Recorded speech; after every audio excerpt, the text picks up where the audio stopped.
नमस्कार, doctor speak में आपका स्वागत है। कोविड संक्रमण हर दिन के साथ एक नई चुनौती लेकर आ रहा है। मामले बढ़ रहे हैं और जरूरी है कि वैक्सीन लगवाने के साथ ही हम बुनियादी सावधानियों का पालन हर हाल में करें। घर से बाहर और दफ्तर में काम करते वक्त मास्क जरूर पहनें और हैंड और ओरल हाइजीन का बहुत ज्यादा ध्यान रखें। आज के इस डॉक्टर स्पीक कार्यक्रम में हम बात करेंगे कि कोविड-19 से अगर लोग संक्रमित हो जाते हैं तो कैसे घर पर क्वारंटीन के दौरान रहकर अपनी सेहत का ख्याल रख सकते हैं, क्या क्या है ये सावधानियां और इस दौरान किन किन अहम बातों का ध्यान रखना चाहिए। इस बारे में आज हम अपने इस शो में बात करेंगे और इस बारे में सलाह देने के लिए हमारे साथ डॉक्टर्स का एक पैनल भी मौजूद है। अगर आप भी इस संबंध में कोई भी सवाल पूछना चाहते हैं तो आप हमें फोन कर सकते हैं। हमारा फोन नंबर आपकी स्क्रीन पर फ्लैश होगा। इसके साथ ही आप हमारे साथ फेसबुक पेज और ट्विटर के जरिए भी जुड़ सकते हैं। @DD News Twitter live Twitter के जरिए आप हमारे साथ जुड़ सकते हैं। तो आइए फिर शुरुआत करते हैं और मेरे साथ शो को आगे बढ़ाने के लिए मेरे सहयोगी अमृतपाल भी चंडीगढ़ से मेरे साथ जुड़ रहे हैं। बहुत बहुत स्वागत है अमृत आपका। Thank you, Jyotika. Yes, we at DD News and DD India are trying to promote that we can work from home. So I'm joining in the virtual mode. It's important that during this pandemic, we wear a mask and also do not step out of our homes unless absolutely necessary. If you can work from home, please stay at home. If you do not need to go out unless it's absolutely necessary, please do not step out of home. And as Jyotika said, if you are eligible, go ahead and get vaccinated. These are our only weapons to fight the pandemic, and we'll all have to do it together. We cannot just wait for the government or rely just upon the government unless it becomes a people's movement and we start playing our role in it. We cannot defeat this pandemic. Jyotika? Right, thank you Amit. और हम आज आपका तारुफ कराते हैं। हमारे साथ हमारे डॉक्टर्स जुड़ गए। हमारे साथ डॉक्टर अनिल गुर्तू हैं, director professor department of medicine, Lady Hardinge Medical College से। नमस्कार सर, स्वागत है आपका। डॉक्टर देविंदर सिंह है, HOD vascular surgery, Yashoda hospital Hyderabad से। सर नमस्कार, आपका भी बहुत बहुत स्वागत है। और डॉक्टर गोपाल कृष्ण हैं, associate professor department of medicine, AIIMS Jodhpur से। सर नमस्कार, आपका भी बहुत बहुत स्वागत है। डॉक्टर अनिल, आपसे शुरुआत करना चाहूंगी। हम होम आइसोलेशन की बात कर रहे हैं, हम होम क्वारंटीन की बात कर रहे हैं। अगर व्यक्ति संक्रमित हो जाता है, सबसे पहले तो बहुत जरूरी है कि अगर वो सिम्टम्स महसूस करता है तो आगे बढ़े और अपना टेस्ट करवाए, और उसके बाद अगर वो संक्रमित हो जाता है और उसमें उतनी सीरियसनेस नहीं है तो वो घर पर रहकर भी ठीक हो सकता है। किन परिस्थितियों में आप लोगों को सलाह देंगे कि वो घर पर आइसोलेट खुद को करके अपना इलाज कर सकते हैं एक डॉक्टर के संपर्क में रहकर? इन परिस्थितियों में होम ट्रीटमेंट यानी घर पे रह के इलाज कर सकते हैं जी। जो सब में पहली परिस्थिति है वो यह है कि उस व्यक्ति को माइल्ड यानी बहुत ही आम साधारण कोविड का इन्फेक्शन होना चाहिए, जो कि मेजॉरिटी 90% यही होते हैं। यानी कि उनको क्या क्या चीज नहीं होनी चाहिए। उनको कोई सांस की तकलीफ, की लेने में तकलीफ नहीं होनी चाहिए। कोई भी सांस की तकलीफ है तो डॉक्टर से जरूर संपर्क करें, शायद होम आइसोलेशन आपके लिए नहीं है। दूसरा, अगर आपके पास घर में पल्स ऑक्सीमीटर है तो उसमें अगर आप चेक करेंगे तो वो 93 के ऊपर होना चाहिए, 93 या 93% से ऊपर होना चाहिए। अगर नहीं है तो कोई बात नहीं, तो इतना ही ध्यान रखिए कि सांस में कोई तकलीफ ना हो। दूसरा, अगर होश में कोई कमी आए, बहुत नींद से आने लग जाना, जबान लड़खड़ाना, समय क्या है इसकी पहचान में गड़बड़ करना, कोई भी होश में कमी आ जाए, और या छाती में बहुत लंबे अरसे तक दबाव वाला दर्द चलता रहे, अगर ये है, खासकर सांस में कोई भी तकलीफ, तो नहीं करना है होम आइसोलेशन। डॉक्टर से सीधा संपर्क करना है अस्पताल में। तो ये माइल्ड लोगों के लिए है 1 2। दूसरे जो आजकल बहुत ज्यादा आ रहे हैं वो ये है कि जिन्होंने अस्पताल में 2 हफ्ते कंप्लीट कर लिए हैं, पूरे कर लिए हैं, कोविड ठीक हो गया है, लेकिन कुछ लक्षण अभी कायम है जो कि काफी लंबे अरसे तक रहते हैं कईयों में, जैसे कि हल्की सी सांस फूलना, खांसी कायम रहना, बहुत थकावट, फटीग, बहुत थकावट रहना, या बदन में दर्द, जोड़ों में दर्द रहना, ये हैं 2 हफ्ते हो गए अस्पताल में, बिल्कुल स्टेबल है आपकी कंडीशन, डॉक्टर आपको डिस्चार्ज कर देते हैं। तो इसके आगे बात कैसे बढ़ाएं? आपके अगर सांस में हल्की तकलीफ है तो लंग की क्या एक्सरसाइजेस करें, कैसे अपना नियम बनाए, वो सब होम आइसोलेशन में आ जाता है। और जो तीसरा कुछ समय के लिए पिछले 2 हफ्तों में आया था, अब नहीं है, वो ये था कि जब अस्पतालों में सारे बिस्तर भर गए थे तो भी हम कह रहे थे, लेकिन आज की परिस्थिति में दिल्ली में तो कम से कम अब बेड्स अवेलेबल हो गए हैं ऑक्सीजन वाले। जी जी, एक कॉलर अमृत, एक कॉलर ले लेते हैं पहले, फोन लाइन पर हमारे साथ जुड़े हैं, फिर मैं आपके पास आती हूँ। आकांक्षा है गाजीपुर यूपी से। आकांक्षा, स्वागत है आपका, पूछिए अपना सवाल।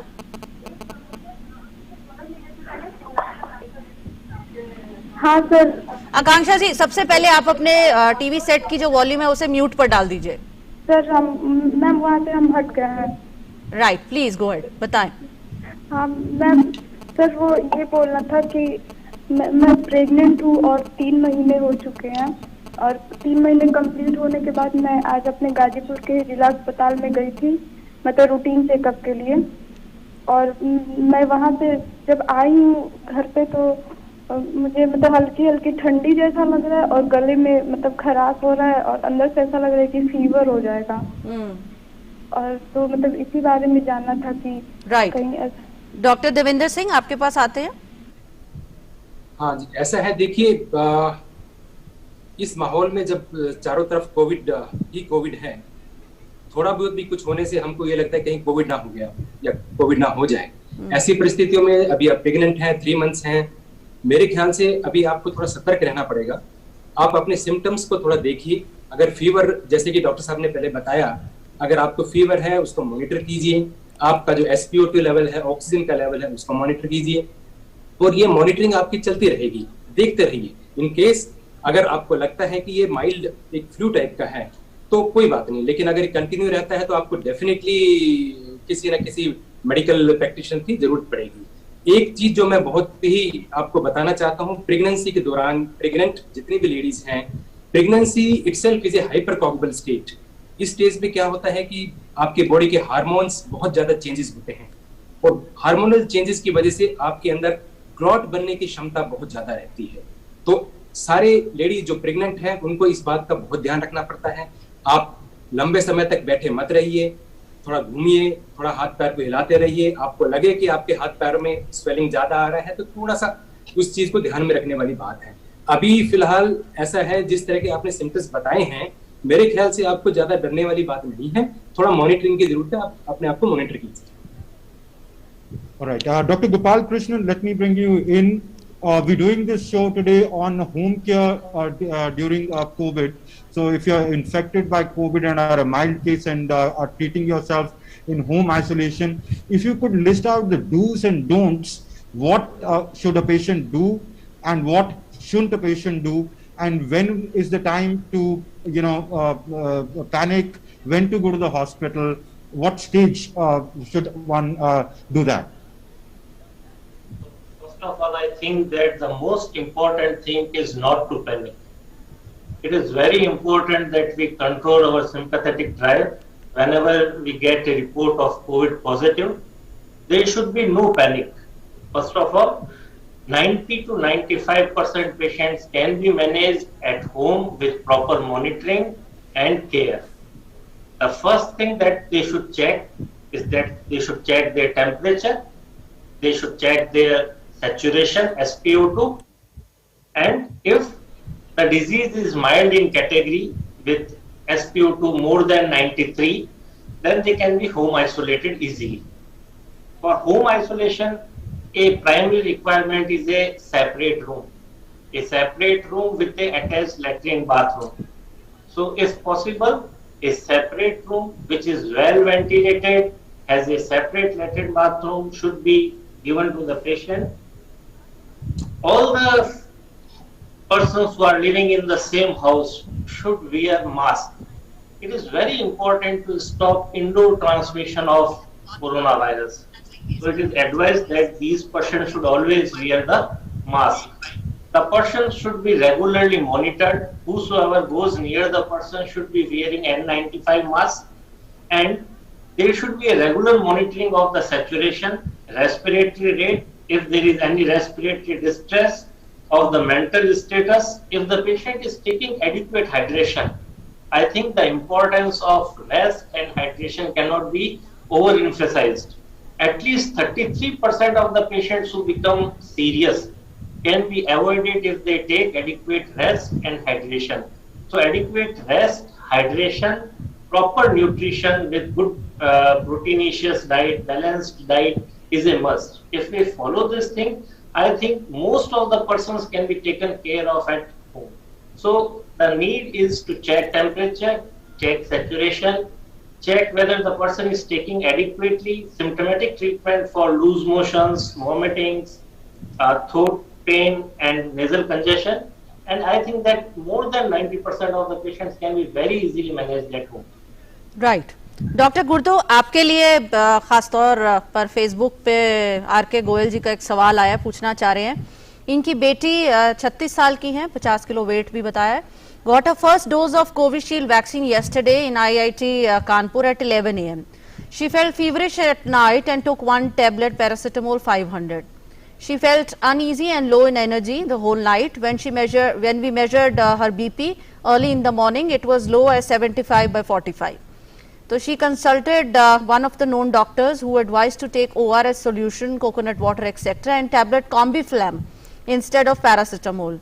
She does not have any history of BP. Now her BP has improved, that is 100 by 70, and now she is feeling better. His question is that if she should take Combiflam or paracetamol in case of fever, and what to do to normalize BP.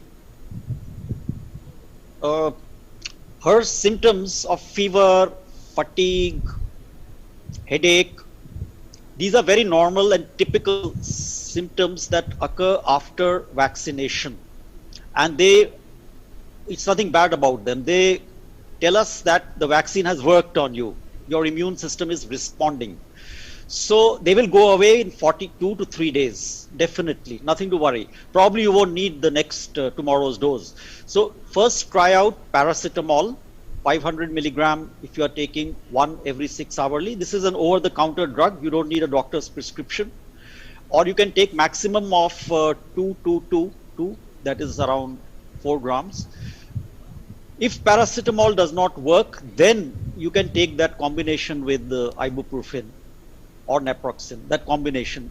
That has to be taken with some meals. Don't take it empty stomach, because that other drug in Combiflam can cause gastric irritation. With full stomach, you can take it 3 times. But usually in your kind of a case, I think paracetamol will work, 1 tablet 6 hourly, that is 4 times a day. Maybe by tomorrow you'll be okay. The drop in BP which recovered after some ORS suggests that she has been underhydrated. The doctor just said a while ago, a very important point. These are summer days, summer months, temperatures are 40 degrees Celsius outside, and it's dry heat, humidity is very low. So you tend to lose a lot of water even while you just respire, breathe. Even breathing leads to 2 to 3 liters loss per day, because it's very dry and hot outside.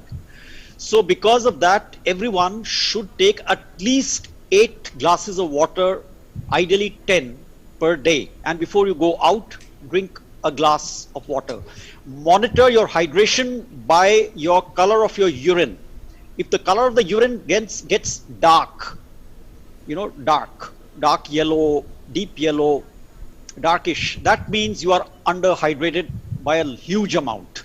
Drink water until the urine becomes clear or very light yellowish. So monitor the color of the urine, and you should be going to urine every 6 hourly. If the color gets dark or this thing, then, or if you get dizziness while you suddenly stand up from a lying down position, you just stand up and you get dizzy, that means you are underhydrated, you are suffering from dehydration, as was probably the case in her, this thing. So continue hydrating yourself, and the other symptoms will go away by tomorrow. You don't have to bother much about them anyway. Yeah. Okay. Dr. Devinder Singh, one of our viewers asks on our social media page, says he says people are getting COVID infection even after vaccination. By definition, a vaccination should produce antibodies and one should not get infected. How good are these vaccines and why are they not working to prevent infection? See, the thing is, I mean, the people are taking vaccination, but the single dose is not going to be so effective.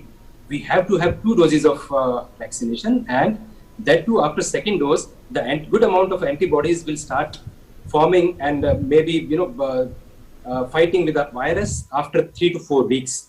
That is after second dose of the vaccination.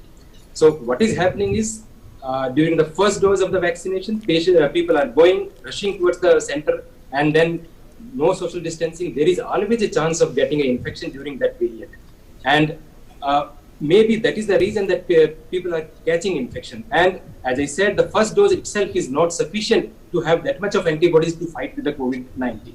So we have to have 2 doses of the vaccination, and then we have to wait for 3 to 4 weeks to develop a good amount of antibodies to fight with the COVID-19.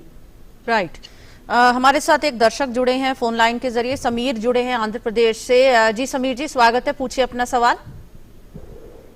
मैं बोलना चाहता हूँ कि मुझे ना एक बार full बुखार आती है और बुखार कम आ जाती है ऑटोमेटिक। ये मैं जानना चाहता हूँ कि ऐसे क्यों होता है। जी, आपको बुखार आता है और एक बार ज्यादा आता है, एक बार कम होता है। मैं हॉस्पिटल तो गया नहीं, खाली एक गोली लेके खा जाता हूँ यहीं पे छोटे में पास में, और एक बार कम हो जाता है, फिर एक बार ज्यादा होता है। जी, डॉक्टर गोपाल आपके पास आएंगे। इस समय अगर हम बुखार की बात करें तो हम ज्यादातर कोविड के बारे में ही सोचते हैं, लेकिन अगर सिर्फ बुखार है तो हमें दूसरी चीजों के बारे में भी सोचना चाहिए। अगर डॉक्टर को दिखाने के बाद में भी जैसा कि सामान्यतया अभी है कोविड पॉजिटिव आ रहे हैं, तो कोविड में बुखार के कई सारे पैटर्न्स हो सकते हैं। हो सकता है पहले 4-5 दिन बुखार ना आए, फिर 2-3 दिन बुखार आए, फिर वापस बुखार ना आए, फिर वापस बुखार आ जाए। हो सकता है पहले बुखार आके बीच में से एक पीरियड आए जिस समय बिल्कुल बुखार ना आए, उसके बाद में वापस बुखार आ जाए। कुछ मरीजों में हम शुरुआत में 13-14 दिन में सिम्टम्स बहुत कम देखते हैं और उसके बाद में वापस से उनको बुखार आना भी हम देखते हैं। बट एक चीज को मैं खास तौर से कहना चाहूंगा कि कोविड के मरीजों में थोड़ा भी एक्सर्शन उनके बुखार को प्रेसिपिटेट कर सकता है। तो मेरे पास कई मरीज हमने देखे हैं जो शुरुआती 5-6 दिन के बाद में उनका बुखार चला जाता है, और जब उनका बुखार चला जाता है तो वो वापस से किसी न किसी रूप में एक्सर्ट करना शुरू कर देते हैं, तो उनका बुखार वापस आ जाता है। तो हमें इस बीमारी में रेस्ट और हाइड्रेशन में वापस कहना चाहूंगा बहुत इंपॉर्टेंट है। और बुखार का आना जाना 2 से 3 सप्ताह तक भी देखा गया है। तो पहले 2 सप्ताह में अगर बुखार आके चला जा रहा है तो उसमें बहुत ज्यादा घबराने की बात नहीं है। बुखार मॉनिटर करिए, 101 से ऊपर तो नहीं जा रहा है, पैरासीटामोल की गोली लेते रहिए। कभी कभी डॉक्टरी सलाह से पैरासीटामोल के साथ में नेप्रोक्सेन और मेफेनेमिक एसिड काफी अच्छा रोल देखा गया है, लेकिन ओवर द काउंटर पर आपको पैरासीटामोल ही लगेगी। अगर सैचुरेशन ठीक है तो बुखार का आना जाना से बहुत घबराने की जरूरत है। Right, Alright. Jyotika, Sanu Sinha asks on our social media page, I have a long issue of short breath. I was told that I had dry sinus infection, but I recovered, and right now I'm taking treatment for arthritis. For the last 2 days, I'm facing issues of stomach pain and chest pain on the right side, in the right side of the chest. What should I do? Professor Gurtu? See, what all the symptoms are, none of the symptoms she has mentioned is very specific to any one diagnosis which we could make sitting on TV. This cluster, one doesn't know whether it's after the COVID, is it post-COVID syndrome, or is she during the COVID, is this COVID syndrome, or it's just unrelated to COVID and she generally has these multiple aches and pains. One doesn't know, so it would depend on the context. I don't think it would be good for me to advise on the television. Okay. right, Because right. it would depend history taking, and also she should So consult Sanu Sinha, some you should general get in touch with the nearby, physician. Your physician maybe on is already phone or treating you, WhatsApp, and then and, he would go according prescribe to the you guidance. what the treatment is. Right right doctor Devendra, आपके पास आना चाहेंगे। ये पूछना चाह रहे हैं राहुल जी कि अगर बलगम ज्यादा बने, यानी फेलगम ज्यादा हो और सांस लेने में परेशानी हो, तो घर पर रहकर क्या कर सकते हैं, या फिर फौरन डॉक्टर की सलाह लेनी जरूरी है, या फिर अस्पताल जाना जरूरी है? देखिए, इसके कई कारण हो सकते हैं, जरूरी नहीं है कि ये कोविड इन्फेक्शन ही हो। बहुत से रीजंस भी हैं इसके। हो सकता है आपको लोअर रेस्पिरेटरी ट्रैक्ट इन्फेक्शन हो सकता है आपको दूसरा कुछ ब्रोंकाइटिस हो, या फिर हो सकता है कभी कभी कुछ लोगों को early signs of pulmonary tuberculosis भी रहता है। तो जरूरी नहीं है कि कोविड-19 ही हो, उसके लिए जांच करना जरूरी है। और यूजुअली ऐसा देखा गया है कि अगर आपको बलगम आ रहा है और सांस लेने में ज्यादा तकलीफ है तो मोर और लेस थोड़ा दूसरी तरफ जाना जरूरी है रादर देन फोकसिंग ऑन कोविड-19। उसके लिए मेरी सलाह यही है कि फिजिशियन के पास जाके आप दिखाइए, जांच कराइए, और जो जो डिफरेंशियल डायग्नोसिस है या जो जो कारण उसके हो सकते हैं उस चीज में उसकी तरफ जाने जरूरी है। राइट। डॉक्टर गुर्तो, एक सवाल बार बार आ रहा है, ये थोड़े परेशान भी लग रहे हैं। इनके 2 साल का बच्चा है छोटा, और उसको 2 दिन से लेफ्ट आंख में थोड़ी सी रेडनेस है, तो ये पूछना चाह रहे कि क्या कोविड की वजह से हो सकता है, कैसे आगे इलाज के लिए आगे बढ़े, प्लीज गाइड। अगर घर में किसी और को, इनकी मदर को, फादर को कोविड नहीं है, तो खाली एक रेड आई है बच्चे की 2 साल की, तो जरूरी नहीं है कि ये कोविड है। इसके कंजंक्टिवाइटिस, वायरल इन्फेक्शन जो नॉन कोविड वायरल होता है, कंजंक्टिवाइटिस या एलर्जी से भी हो जाता है। तो अगर ये बढ़ रहा है, 1 हफ्ता हो गया है, या आंख से अगर कुछ मवाद या पानी निकल रहा है बहुत ज़्यादा, तो ज़रूर एक पीडियाट्रिशियन को दिखा दें। तो ये हो सकता है या तो इन्फेक्शन हो गया है, वायरल होता है ज़्यादातर, तो अपने आप ठीक हो जाता है 5, 6, 7 दिन में। अगर नहीं हुआ ठीक, या बढ़ रहा है या मवाद सा गिर रहा है आँख से, तो ज़रूर दिखाएं। आँख में अगर सूजन आ गई है, आँख खुल नहीं रही है पूरी तरह से, तो ज़रूर डॉक्टर को दिखा दें। और अगर ये ठीक अपने आप ही होता जा रहा है, कम हो गया है पिछले 3-4 दिनों में, तो थोड़ा सा आँख में ऑर्डिनरी वाटर से उसको क्लीन रख के आँख को छुए बगैर हो जाए। अगर बिगड़ रहा है, मवाद आ रहा है, आँख सूज गई है, खुल नहीं रही है, सूजन है, तो डॉक्टर के पास तुरंत जाएं। कल तुरंत मतलब अभी नहीं, मतलब अगले 1 आध दिन। All right. This gentleman, Jatinder Nischal, asks on our social media page, Jyotika, he says, I'm a senior citizen, 70 years of age, and have taken both dosages of COVID vaccines, the one in March, the other in April. However, I was tested COVID positive after the second dose, but after home quarantine, I have recovered. However, for the last 2 days, I have fever of 100 degrees in the evening, which subsides after taking paracetamol. My blood sugar is normal. I'm taking tablets of BP and blood thinner for last 3 years. Kindly advise whether I should get myself tested for corona again. Dr. Davinder Singh. देखिए ऐसा है, I mean the gentleman has already taken 2 doses of vaccine, and after the second dose of vaccine he got infected with the COVID-19. ये जरूरी नहीं है कि आप vaccine लेंगे तो आपको इन्फेक्शन नहीं आएगा। वैक्सीन के दोनों डोज लेने के बाद भी there is a strong possibility that you might get a COVID infection. Vaccine लेने का फायदा क्या है? वैक्सीन लेने का फायदा ये है कि the severity of the symptoms आपको नहीं होंगे। You may probably will have mild symptoms, and that is how we see now elderly people who have taken the second dose of vaccine, and if they get mild disease also, they come out very quickly. They, rather than slipping into moderate and severe manifestations, I mean they will only have a mild kind of manifestations which can be managed in hospital or at home also. So ये जरूरी नहीं है कि आपने second दोनों dose ले लिया है तो आपको इन्फेक्शन नहीं होगा। वैक्सीन उस चीज के लिए नहीं है। वैक्सीन है कि आपको जो कोविड होने वाला है उसकी सिवियरिटी सिम्टम्स जो है या severity of the disease will not be there. So in that way you will probably recover very quickly and very fast rather than slipping into second or third stage of COVID which requires ICU and ventilation. अभी आपको ongoing fever चल रहा है, होता है, चले जाता है। I think अगर आपने recently टेस्ट कराया है, you are positive, और उसको अभी 2-3 हफ्ते हो गए हैं, तो it is worth repeating your test again and to see whether the infection is still there और नॉट। राइट।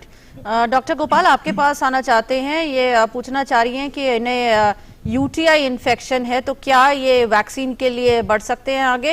इसके अलावा अगर आप वैसे भी विस्तार से बताएं कि अगर बॉडी में किसी तरह की भी इन्फेक्शन है तो क्या आप वैक्सीनेशन के लिए ऑप्ट कर सकते हैं या नहीं?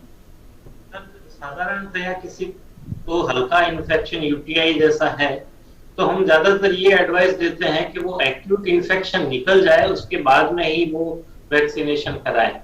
तो यूटीआई या कोई भी तरह का एक इन्फेक्शन अगर शरीर में प्रेजेंट है तो हम साधारणतः ये एडवाइस नहीं देते हैं कि उस एक्यूट इन्फेक्शन के समय में वो किसी भी तरह का वैक्सीनेशन कराएं, क्योंकि वैक्सीनेशन के बाद में भी बॉडी में एक इम्यून रिस्पॉन्स डेवलप होता है और बुखार भी आता है। तो इस समय में कोई भी इन्फेक्शन में बॉडी हल्का सा इम्यूनो कॉम्प्रोमाइज स्टेट में हो सकती है।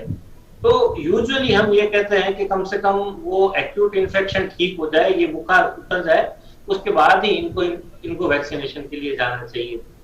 वैक्सीनेशन बहुत सेफ है और जैसे डॉक्टर साहब ने भी बताया, हम इसमें ये कहना चाहेंगे हमारे इंस्टीट्यूशन में हमने ये देखा है कि जिन्होंने भी 2 डोजेस कंप्लीट किए हैं उसके बाद में 14 दिन हो गए, 2 वीक्स आफ्टर द 2 डोजेस, कोई भी पेशेंट ऐसा नहीं है जो कि सीवियर इन्फेक्शन में गया हो। तो almost nil chances of severe infection, almost nil. हर जगह का एक्सपीरियंस अलग हो सकता है, लेकिन almost nil chances severe infection की बहुत बड़ी बात है। तो मुझे मानना है कि वैक्सीनेशन का बहुत ही अच्छा इफेक्ट है सीवियर इन्फेक्शन को रोकने के लिए। इसके बाद में इन्फेक्शन होना, कुछ सिम्टम्स होना बहुत कॉमन है, लेकिन सीवियर इन्फेक्शन को ये रोकता है। लेकिन जिस समय बुखार या कुछ और इन्फेक्शन साथ में हो उस समय में वैक्सीनेशन को थोड़ा सा टाला जा सकता है। Right, Okay. Professor Gurtu, Shubhra Shekhar wants to ask is asking this question. She says that her mother had was COVID positive, then she tested negative after 14 days of home isolation. However, during COVID, she had chest pain and heaviness in the chest. That still continues. She wants to know if you can answer in Hindi. उनको अब कौन सी दवा लेनी चाहिए और वो क्या अपना वैक्सीन सेकंड डोज लगवा सकती हैं और कब लगवा सकती हैं?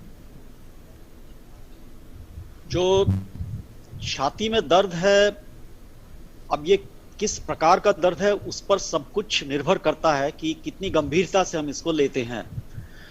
अगर तो ये आम दर्द है बहुत जोर का, जो कि एक उंगली से बता सकते हैं कि यहीं पर हो रहा है सिर्फ, और खांसने से, छींकने से, सांस लेने से बढ़ता नहीं है, तो ये सिर्फ मांसपेशी जो होती है उसके कॉन्ट्रैक्शन से होता है, स्पैज्म से हो जाता है। डॉक्टर साहब इन्होंने लिखा है कि सीटी स्कैन में चेस्ट इन्फेक्शन निकला है, लेकिन एक उंगली से हम बता सकते हैं यही है, और अक्सर ये बदलता रहता है इधर उधर इधर।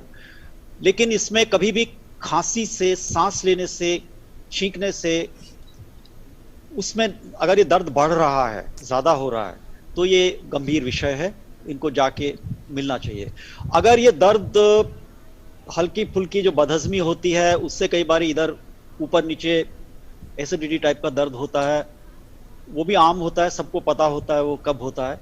लेकिन अगर ये दर्द दबाव वाला है, ऐसा लग रहा है जैसे कोई छाती पर वजन रख दिया हो, दबाव पड़ रहा हो, जो कि या तो यहाँ पर है या आर्म में या गले की तरफ जा रहा है, और थोड़ी भी हरकत करने से, एक्सरसाइज करने से ये आ जाता है और आराम करने से ठीक हो जाता है। अगर उस प्रकार का है दबदबा, दबाव वाला दर्द, इसके साथ घुटन सी होती है और हरकत से आता जाता रहता है, रेस्ट से फायदा हो जाता है, आराम करने से खत्म हो जाता है, हरकत करते आ जाता है, तो भी गंभीरता से लेना है। और तो ये निर्भर करता है क्या है ये। अगर दूसरी चीज, वैक्सीन आम तौर पे अगर ये सीरियस बीमारी नहीं है कोई भी, तो वैक्सीन इनको जरूर ले लेना चाहिए। तो मेरे हिसाब से एक बारी डॉक्टर से मिल लें, वो या तो बता देगा, अगर बातचीत करके 2-1 शब्दों से ये आमतौर पे बता देगा कि ये गंभीर है या नहीं है। अगर गंभीर नहीं है तो वैक्सीन तुरंत ले लें, गंभीर है तो भी इलाज लेके फिर वैक्सीन ले लें। आइदर वे, दोनों उसमें वैक्सीन तो ले लेना चाहिए इनको। जी, हमारे साथ देहरादून से कॉलर जुड़े हैं। जी, स्वागत है आपका, पूछिए अपना सवाल। हाँ डॉक्टर साहब नमस्ते। जी पूछिए। नमस्ते। हाँ डॉक्टर साहब, मैंने फर्स्ट डोज जो है वैक्सीनेशन ले लिया और आफ्टर दैट मुझे जो है एसिम्प्टोमेटिक कोरोना हो जाता है, जिसका मुझे पता नहीं चल पाता है और मैं ठीक भी हो जाता हूँ। तो अब मुझे सेकंड डोज के लिए क्या प्रिकॉशन लेना पड़ेगा या कब लगवाना पड़ेगा? राइट, डॉक्टर गोपाल आपके पास आएंगे। अगर एक डोज लगाने के बाद में कोरोना हो जाता है, चाहे वो सिम्टोमेटिक है या एसिम्टोमेटिक है, तो कम से कम 4 सप्ताह का गैप होना चाहिए उनको लास्ट सिम्टम से। तो अगर ये कह रहे हैं कि इनको एसिम्प्टोमेटिक कोरोना हो जाता है जिसके बारे में खाली टेस्ट से पता चलता है, तो जिस दिन इनका टेस्ट पॉजिटिव आया उस समय से कम 4 वीक्स का गैप लेना चाहिए।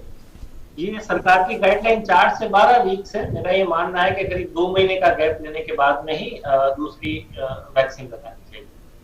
जी, Okay. All right. Sangeeta Faswal asked this question. She has a 50-year-old friend and who has high BP and thyroid, has a drug allergy from sulfur, penicillin, Vemoxilin, erythromycin, and a component of anesthesia. Has skin psoriasis. I don't know what that is. I don't even know how to pronounce it. Doctors probably understand this. Although now I do not have cuts and bleedings. 2-3 years back, I had taken a medicine for neuralgia, Mazitol 200, that reacted to, and I had to take steroids to subside the reaction. Should I go in for COVID vaccination? Dr. Devinder Singh? देखिए, जिस तरह की symptoms उन्होंने बताए हैं, the kind of symptoms which we have heard, I think there is no contraindication to take a vaccine and she should go ahead and take vaccine. Vaccine is a magic bullet now, and as we already discussed that, you know, as the COVID is all over and a lot of patients are now getting infected with this, more and more seriousness attached to this COVID infection. So the severity will come down once if we get vaccinated properly. So in my opinion, I think she should go for the vaccination. Right. Okay. Doctor Devendra, मैं आप ही के पास आऊंगी। शिशिर कुमार जी पूछना चाह रहे हैं कि post Covid के बाद स्टेयर चढ़ने उतरने के बाद इन्हें चेस्ट में पेन होता है। इसके बाद डॉक्टर की सलाह पर इन्होंने ECG, CBC और एक्सरे कराया, लेकिन इसमें सब नॉर्मल निकला है। तो इसमें आगे क्या किया जा सकता है? ऑल्सो क्वारंटीन पीरियड खत्म होने के बाद पोस्ट कोविड रिकवरी में जिस तरह से कई अब खबरें भी निकलकर सामने आ रही हैं कि लोगों को हार्ट अटैक का सामना करना पड़ा है, क्लॉटिंग की समस्या निकलकर सामने आ रही है। ऐसे में आप लोगों को क्या सलाह देंगे और किस तरह से ट्रीटमेंट के लिए आगे बढ़ा जाता है? देखिए, बहुत ही सुंदर सवाल है ये, and it is more pertaining to my speciality. I am a vascular surgeon. First wave जैसे ही कोविड का आया था तो we were focused only towards the lungs, and patient will not do well. Patient go on the ventilator and then suffer. Unfortunately, second wave में we are seeing more complications in post recovery. That is, patients are going on ventilator, they are coming out, but during the recovery phase, they have more dreadful complications in terms of clotting. Clotting is now, it has rampant. Most of the patients we see in our OPD, we see in our inpatients, or they come with some kind of a clotting in the body. Usually clotting is a protective mechanism. There is a cut, you get a clot, bleeding will stop. But in this virus infection, the virus goes into the blood vessels, inner lining of the blood vessels, and then the immunological reactions start, and because of the hyperimmune system, lot of clots start developing. The clot can develop any part of the body. It can develop in the heart, leading to heart attack. It can develop in the brain, leading to stroke. It can develop in the lung. It can develop in the legs. And I mean, it will not spare any part of the body. So now, during the recovery phase, one has to be very, very careful. One, we should be very, very well hydrated, because dehydration leads to clotting. Second, we should not get into the bed. We should not slip into the bed. Rather than resting too much, I think it is recommended that we should start walking. The more we immobilize ourselves, the chances of clotting will be more. So the clot will form if we are immobilized, or if suppose we are not properly hydrated. So we should be properly hydrated, we should be mobilized, we should keep doing exercises, and those who smoke should not smoke during this period, and so far prove with the alcoholics, because the smoking causes more and more clotting during this viral infection. Those who had mild, probably I think we can manage with this dehydration, hydration, walking, and all those. But those who slipped into the moderate to severe degree of COVID, these are the patients where suddenly the clot will form. They are more prone to develop clots. So these are the patients where we have to put these patients on anticoagulation as recommended by the physician. So these are the patients who has to be in anticoagulation for another 4 to 6 weeks compulsory. Otherwise, we have seen lot of patients now coming with the clotting disorders. Right. तो doctor Anil, doctor Devendra, doctor Gopal, हम आपके पास वापस लौटेंगे। एक छोटा सा break ले लेते हैं और ब्रेक के उस पार चर्चा करेंगे कि कैसे घर पर अगर आप ठीक हो जाते हैं, पोस्ट कोविड क्वारंटीन पीरियड आपका खत्म हो जाता है, उसके बाद आप कैसे अपना ख्याल रख सकते हैं, किन चीजों का ख्याल है जिनको ध्यान में रखकर आपको अब आगे बढ़ना है पोस्ट क्वारंटीन। अभी हाजिर होंगे, देखते रहिए डीडी न्यूज।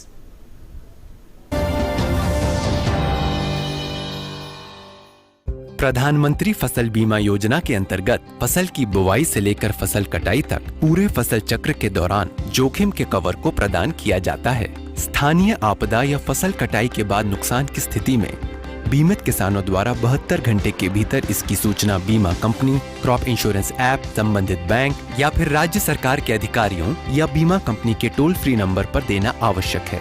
ऐसी फसलें जिन्हें फसल कटाई के उपरांत खेत में सुखाने के लिए बंडल बनाकर रखने की आवश्यकता होती है एवं उस स्थिति में यदि प्राकृतिक आपदा से कोई नुकसान होता है तो फसल कटाई से 14 दिन की अवधि तक बीमा कवर उपलब्ध रहता है और होने वाले नुकसान का आकलन व्यक्तिगत भूखंड खेत के आधार पर किया जाता है। क्लेम राशि का भुगतान राज्य सरकार एवं बीमा कंपनी की संयुक्त समिति द्वारा आकलन के पश्चात निर्धारित करके किसानों को सीधे बैंक खाते में किया जाता है। प्रधानमंत्री फसल बीमा योजना, एक कदम आत्मनिर्भरता की ओर।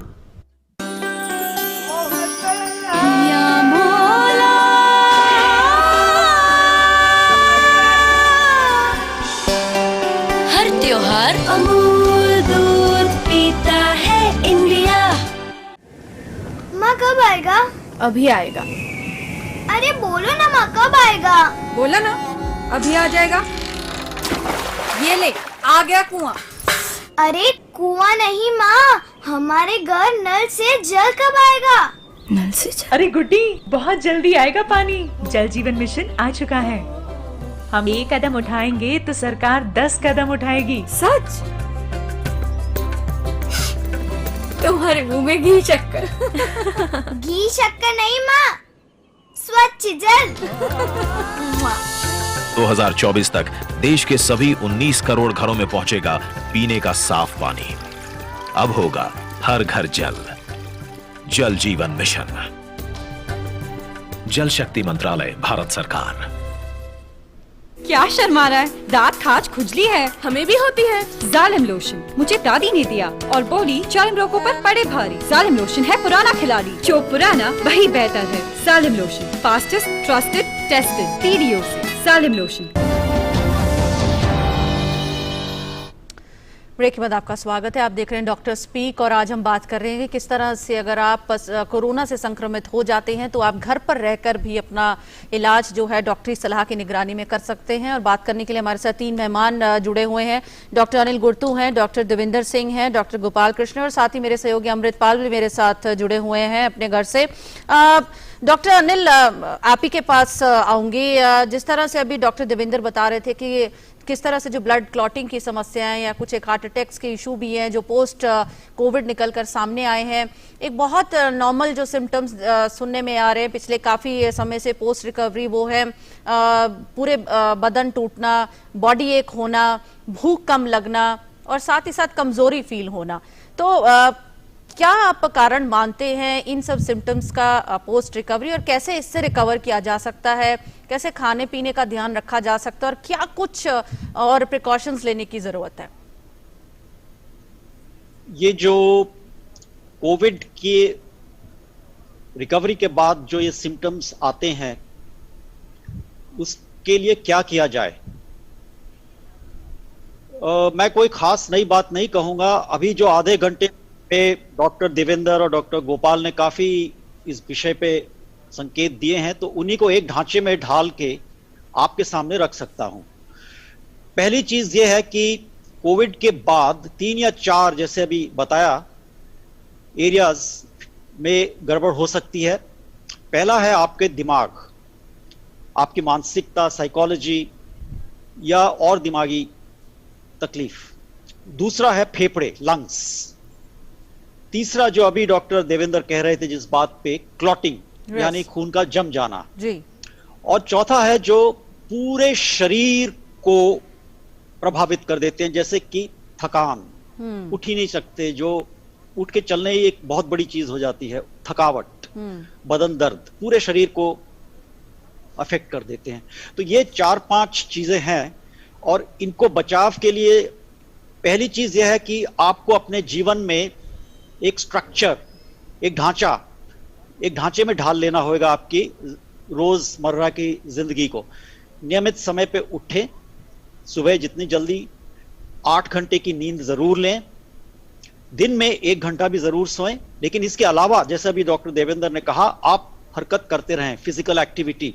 तो शुरुआती दौर पे थोड़ी मुश्किल लगेगी, लेकिन घड़ी से धीरे धीरे कम से कम 15 मिनट तक चलें। जितने धीरे चल सकते हैं, जो आप कायम रख सकते हैं। और थक गए तो थोड़ा रेस्ट करके, आराम करके फिर चलिए, लेकिन 15 मिनट तक ये घर के अंदर ही, कमरे के अंदर, बालकनी में कायम रखिए और कम से कम 3 बारी 15-15-15 मिनट हरकत कीजिए, जो भी आपको अलाउ करता आपका सिस्टम, लेकिन करिए जरूर।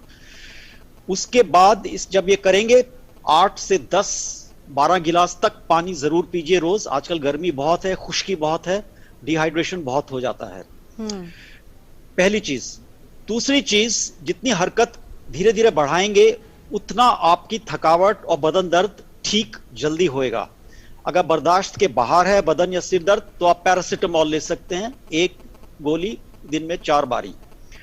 दूसरी बात, फेफड़े, जो सांस फूलता रहता है ठीक हो जाने के बाद, उसकी वजह यही है कि उन दौरान 2-3 हफ्ते हम ठीक से ज्यादातर लेटे रहे, जिससे कि जो फेफड़े का जो पीछे वाला हिस्सा है वो पिचक कर सिकुड़ जाता है। उसको एटलेक्टेसिस, फाइब्रो एटलेक्टेसिस के भी नाम से देते हैं। उसको वापस फुलाना है।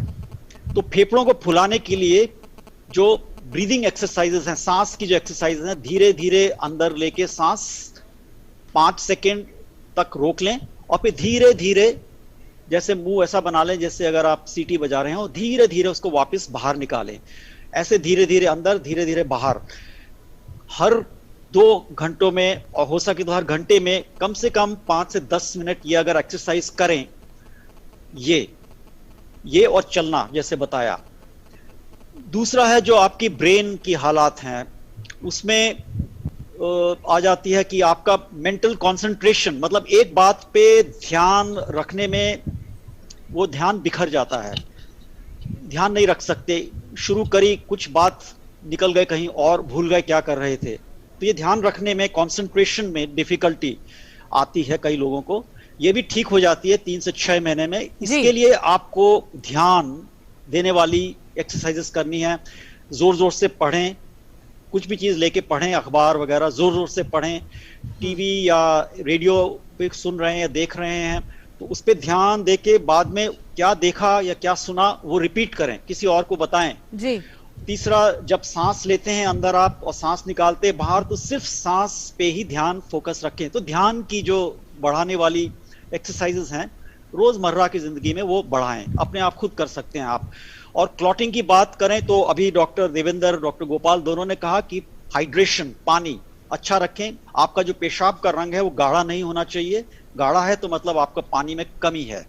8 से 10-12 गिलास तक जरूर लें रोज, और हल्का हल्का जो चलेंगे, हरकत करेंगे 15-15 मिनट 3 बार, यही 2 उपाय हैं आपको क्लॉटिंग से बचाएगी। जी डॉक्टर गोपाल, आपके पास आने चाहेंगे, एक सवाल आया है ऑनलाइन। डॉक्टर गोपाल रिपीट करते आपके पास आना चाहूंगी। सौरभ कुमार पूछना चाह रहे हैं, इन्होंने दोनों डोजेस वैक्सीनेशन की ले ली हैं और सिम्टम कोई नहीं है, RT-PCR पॉजिटिव है, इनको सुगंध नहीं आ रही है, ये क्या कर सकते हैं?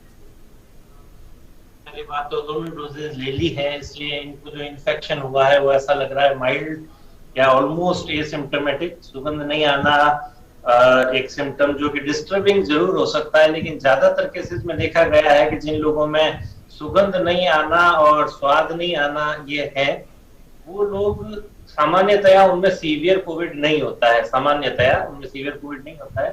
तो ये ज्यादातर जो ये सुगंध नहीं आना है, ये कुछ दिनों से कुछ महीनों में अपना आप वापस आ जाएगा, तो उसके लिए कुछ करने की जरूरत नहीं। अच्छा खाना खाएं, रेस्ट करें अभी शुरुआत के दिनों में, धीरे धीरे एक रेगुलर लाइफ स्टाइल फॉलो करें, बाकी कुछ करने की जरूरत। Okay. Jyotika, Akshi Tamta asks on our Facebook page, my friend's N gene CT value was 14. and is positive for COVID, people are saying it's important to have chest CT scan done on the 8th day of being infected with COVID.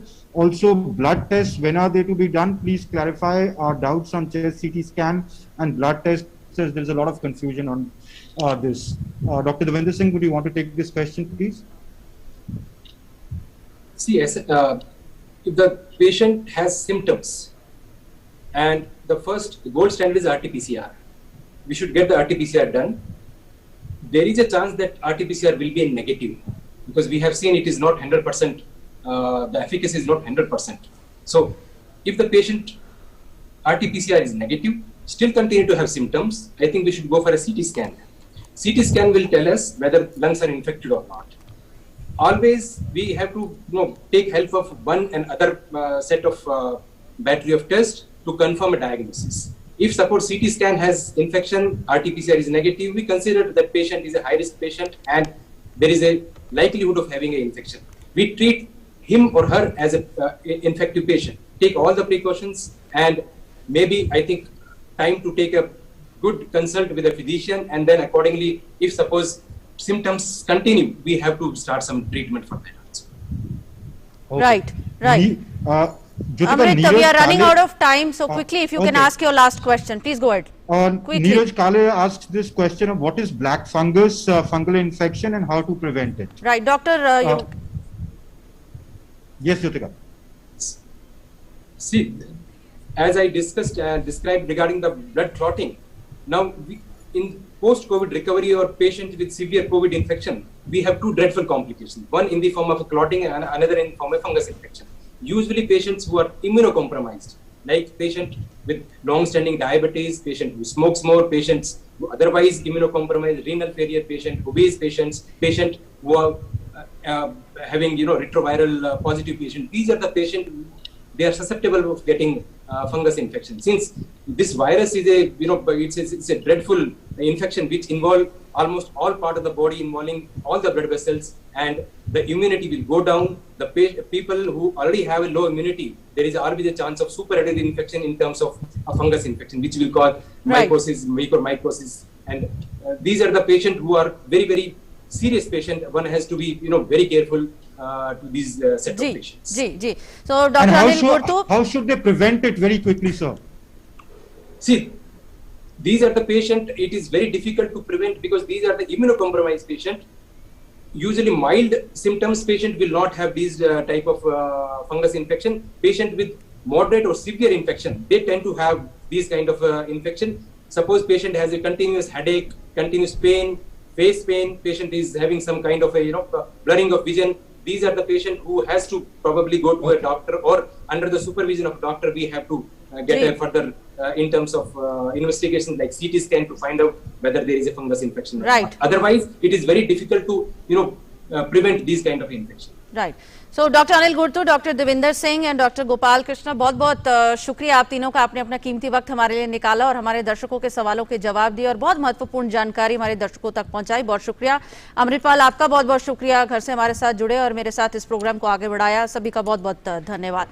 तो doctor speak में आज बस इतना ही, लेकिन चलते चलते फिर वही अपील कि मास्क पहन कर रखिए, हाइजीन मेंटेन करके रखें और 2 गज की दूरी उसका पालन जरूर करें, तो आप कोविड से बच सकते हैं। फिलहाल आज के लिए इतना ही, इजाजत दीजिए, नमस्कार।